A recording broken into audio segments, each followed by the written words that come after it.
যে ব্যক্তি বেদাতি কর্মকাণ্ড করে, বলেন আমার সাথে, যে বেদাতি কর্মকাণ্ড করে, যে বেদাতিকে আশ্রয় দেয়, উভয়ের উপর আল্লাহর অভিশাপ, ফেরেশতাদের অভিশাপ, সকল মানুষের অভিশাপ।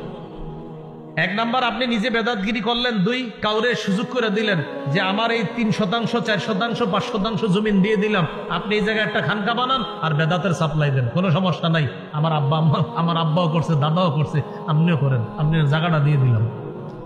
এই যে আপনি জায়গা দিলেন বেদাতি কর্মকাণ্ড করার জন্য, আপনার উপরও অভিশাপ, আর যে আশ্রয় দিলেন যারে, তার উপরও অভিশাপ তো আছে, সে বেদাতি কাজ করবে। আর আপনি যে জায়গা দিলেন, আপনার উপরও অভিশাপ। যতদিন তওবা না করবেন অভিশাপ চলতেই থাকবে, আর এটা থেকে ফিরে না আসা পর্যন্ত আল্লাহ তওবা কবুল করবে না। দলিল সহিহ বুখারীর 3172 নম্বর হাদিস। রাসূলুল্লাহ সাল্লাল্লাহু আলাইহি সাল্লাম বলেন, মান আহদাসা ফিহা হাদাসা আও আওয়া মুহদিসা ফাআলাইহি লানাতুল্লাহ ওয়াল মালাইকাতি ওয়ান নাসি আজমাইন। যে ব্যক্তি বেদাতি কর্মকাণ্ড করে, যে কোনো বেদাতিকে আশ্রয় দেয়, তার উপর আল্লাহর অভিশাপ, ফেরেশতাদের অভিশাপ, দুনিয়ার সকল মানুষের অভিশাপ। নাউযুবিল্লাহ। কি শিখলাম ভাই? কোন বেদাতিকে আশ্রয় দিব না, বলেন ইনশাআল্লাহ। বেদাতের 4 নম্বর ভয়াবহতা, বলেন আমার সাথে। একটা বেদাত কোন এলাকায় প্রতিষ্ঠিত হয়ে গেলে ওই এলাকা থেকে একটা সুন্নত আল্লাহ উঠায় নেয়। সেই সুন্নতটি কিয়ামত পর্যন্ত ওই জাতির কাছে আর ফিরিয়ে দেয় না। কোন এলাকায় একটা বেদাত প্রতিষ্ঠিত হবে, আল্লাহ একটা সুন্নত উঠায় নিবে, এই সুন্নত আর কিয়ামতের আগে ফিরিয়ে দিবে না। দলিল সুনানে দারিমি, ইমাম দারিমি রাহিমাহুল্লাহ হাদিস আনছেন মুকদ্দিমার মধ্যে 94 নম্বর হাদিস। قال رسول الله صلى الله عليه وسلم ما ابتدع قوم بدعة في دينهم إلا نزع الله من سنتهم سنة وفي رواية من سننهم سنة।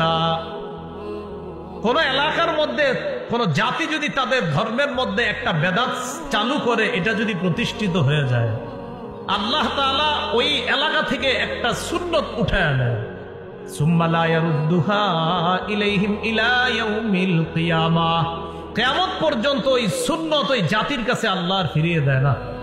এই জন্য এলাকার উলামায়ে হযরত আছেন, এলাকাবাসীর কাছে আমার উদাত্ত আহ্বান, এলাকার মধ্যে যদি কোনো বেদাত দেখেন চালু হয়, কেউ যদি কোনো বেদাত প্রতিষ্ঠিত করে, আলেমদের সাথে মিলেমিশে সম্মিলিতভাবে ওই বেদাতের প্রতিবাদ করবেন, ওই বেদাতকে এলাকা থেকে দূর করবেন। না হয় কপাল খারাপ, কিন্তু আপনাদের সুন্নত কিন্তু আল্লাহ উঠায় নেবেন।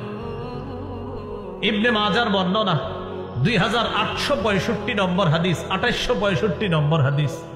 এই হাদিসের মধ্যে আছে قال رسول الله صلى الله عليه وسلم, নবীজি বলেন, ইন্নাহু সায়ালি আমরাকুম মিন বা'দি রিজাল ইউতফিউনা সুন্নাহ ওয়া ইউহদিসুনা বিদআহ ওয়া ইউআখিরুনা আস-সালাতা আন মাওয়াকিতিহা। নবী বলেন, আমার পর তোমাদের ধর্মীয় দায়িত্বশীল হবে এমন মানুষরা যারা সুন্নতকে মিটায়া দিবে। যারা কি মিটায়া দিবে? সুন্নত। আপনাদের সামনে এরকম এরকম মানুষ বসে, সামনে লাখ লাখ মানুষ বসে, এই লোক হাজার হাজার লাখ লাখ মানুষের সামনে বৈশা সুন্নত মিটায়া দিচ্ছে, এবং তাকে আপনারা দ্বীনের নেতা মনে করতেছেন। নবীজি বলতেছেন, আমার পরে ধর্মীয় নেতা হবে এমন এমন মানুষ, ইউতফিউনা সুন্নাহ, যারা সুন্নতকে নিভিয়ে দিবে, ওয়া ইউহদিসুনা বিদআহ, যারা বেদাত প্রতিষ্ঠিত করবে, ওয়া ইউআখিরুনা আস-সালাতা আন মাওয়াকিতিহা, যারা সময় মতো নামাজকে নিতে নিতে নিতে নিতে একদম শেষ হতে গিয়ে নামাজ পড়বে। আসরের নামাজ কোনো মতে সূর্য ডুবার সময় গিয়ে আল্লাহু আকবার 4টা ঠোকর দিবে, এরকম করবে। আব্দুল্লাহ ইবনে মাসউদ রাদিয়াল্লাহু তাআলা আনহু বললেন, হুজুর কাইফা বি ইন আদরাকতুহুম, এই জাতীয় বেদাতি যদি পাই কি করব? এখন আপনারা আমরা সবাই একসাথে বলি, চলেন, যদি আমরা এই জাতীয় বেদাতি পাই তা আমরা কি করব? নবীজি জবাব দিয়ে দিয়েছে, লাইসা তাআতুন লিমান আসাল্লাহ, যে আল্লাহর নাফরমানি করে তার কথা মানা যাবে না, যে আল্লাহর নাফরমানি করে তার কথা মানা যাবে না।